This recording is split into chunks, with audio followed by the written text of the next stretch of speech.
আর বিশ্বাস করেন, যদি আপনি ইসলামের চেয়ে ভালো কোনো ধর্ম আমাকে দেখাতে পারেন, তাহলে আজই আমি সে ধর্ম গ্রহণ করতে প্রস্তুত আছি। আজই।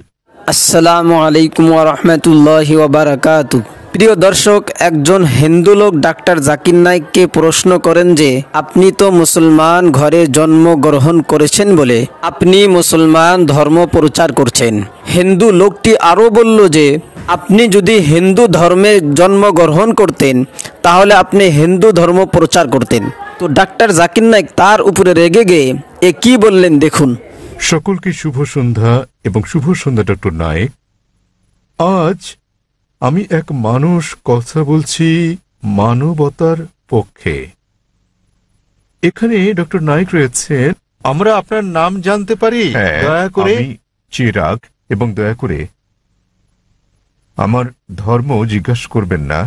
ডক্টর নায়েক, আপনি সম্ভবত মুসলিম পরিবারে জন্মগ্রহণ করেছেন, তাই আপনি মুসলমান, তাই আপনি সেটাই অনুমোদন করছেন।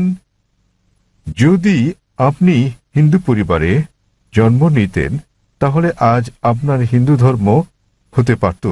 এক্ষেত্রে আমি মনে করি চরম জাতি কেন্দ্রিকতা থেকে আপনি ভাবছেন আপনার ধর্ম, সংস্কৃতি, বিশ্বাস ও ধারণা শ্রেষ্ঠ, তাই আপনি বলছেন যে শিখ অথবা আর্য সমাজ বা যে ধর্মেই প্রতিমা পূজা পরিত্যাগ করার কথা বলা হয়েছে সেটি আপনি সমর্থন করেছেন।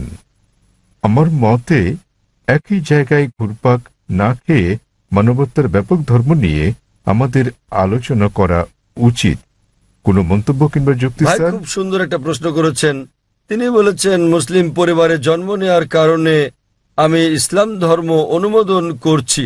হতে পারতো আমি যদি হিন্দু পরিবারে জন্ম নিতাম তাহলে হিন্দু ধর্মই পছন্দ করতাম আমি, এবং আমি শিখ ধর্ম ও আর্য সমাজকে সমর্থন করি কারণ আমার দৃষ্টিভঙ্গির সঙ্গে তাদের মিল আছে এবং এর আশেপাশে আমি বিচরণ করছি। বরং আমার আরো বৃহৎ পরিসরে কথা বলা উচিত ছিল। খুব ভালো প্রশ্ন। হ্যাঁ ভাই, আমি আপনার সাথে একমত। 19 বছর বয়স পর্যন্ত আমি মুসলমান ছিলাম কারণ আমার পিতা মুসলমান ছিলেন। বয়স 19 বছর হওয়ার পর আমি তুলনামূলক ধর্ম অধ্যয়ন করা শুরু করলাম। এখন আমি ব্যক্তিগত পছন্দে মুসলমান।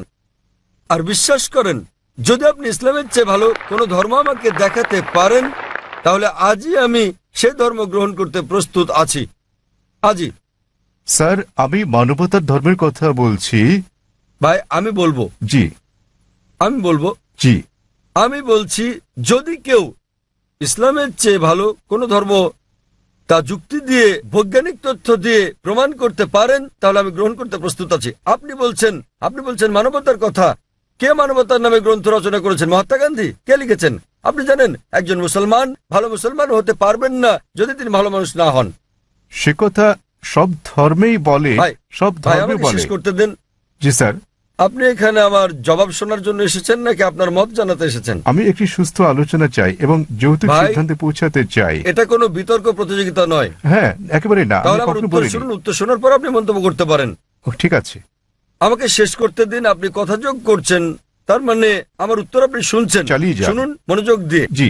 আপনার মনের মধ্যে মহাভারতের কাহিনী চলছে, কি করে শুনবেন? দয়া করে চালিয়ে যান। আপনি আপনার প্রশ্নের সময় কি আমি আপনাকে বাধা দিয়েছিলাম? দয়া করে চালিয়ে যান। আমি কি বাধা দিয়েছি? আপনি বাধা দেননি। দয়া করে চালিয়ে যান। সবকিছু লেখা আছে, প্রশ্ন করতে আসছেন। আমি কিভাবে বলেছি? আমি জবাব দিচ্ছি, শুনুন। হ্যাঁ, এটা আমার জবাব। তাহলে কেন আপনি মন্তব্য করছেন?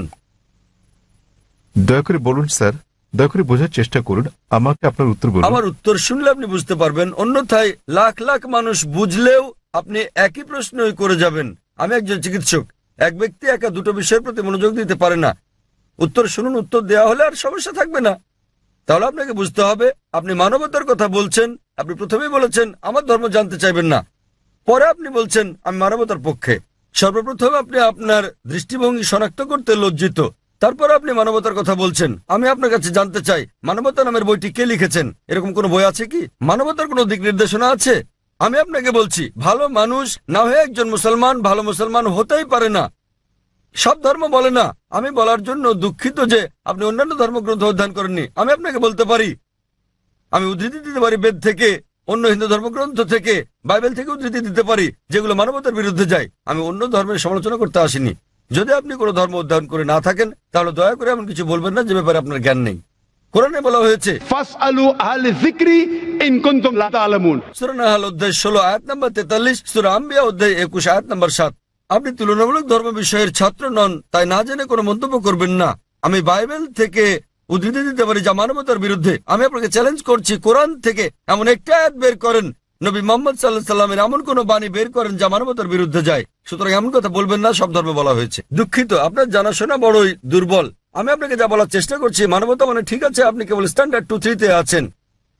আর আমি যা বলছি তা কেবল স্কুল পাস নয়, কেবল স্নাতক পাস নয়, বুঝতে হবে স্নাতকোত্তর পাস হতে হবে আপনাকে। ইসলাম মানে উচ্চ পর্যায়ের, কেবল মানবতার কোনো পর্যায় নেই।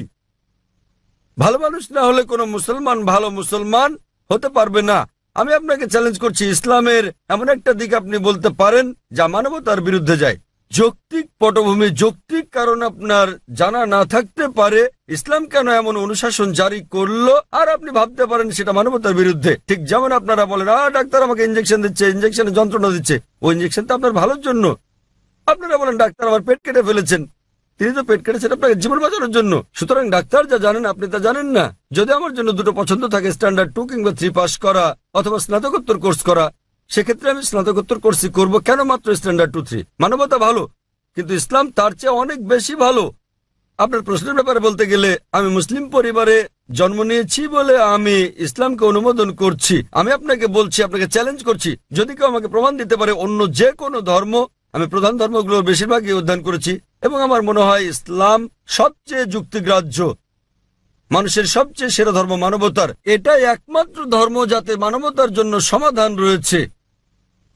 আল্লাহ বলেন সূরা আলে ইমরান অধ্যায় নম্বর 3 আয়াত নম্বর 19, ইন্নাদ-দীনা ইনদাল্লাহিল ইসলাম। সর্বশক্তিমান ঈশ্বরের কাছে একমাত্র গ্রহণযোগ্য ধর্ম ইসলাম। আর আপনার জানার জন্য বলছি, আপনার যুক্তি অত্যন্ত নাজুক। আপনি কি জানেন আমাদের 30 জনেরও বেশি আলেমের মধ্যে যারা বিশ্বের বিভিন্ন দেশের নাগরিক, তাদের 10 জনেরও বেশি মুসলিম পরিবারে জন্মগ্রহণ করেননি? আপনি কি তা জানেন?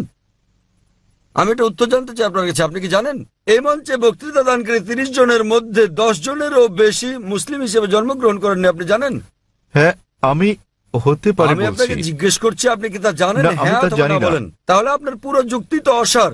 বিশ্বের বিভিন্ন দেশের 30 জন বক্তার মধ্যে 10 জনের বেশি আমেরিকান, 4-5 জন কানাডার, কয়েকজন ইউকের, মালয়েশিয়ার আছেন, সৌদি আরবের, সংযুক্ত আরব আমিরাতের, সোমালিয়ার এবং সুদানের বক্তা রয়েছেন, এবং এদের মধ্যে 10 জনেরও বেশির জন্ম অমুসলিম পরিবারে। তারা বেড়ে ওঠার পর কেউ কিশোর বয়সে গ্রহণ করেছেন ইসলাম, কেউ 20-এর কোঠায় গ্রহণ করেছেন ইসলাম, কেউ বা 30-এর কোঠায় গ্রহণ করেছেন। আর আল্লাহ তাদের হেদায়েত দান করেন, তারা নিজেদের পছন্দে মুসলিম হয়েছেন।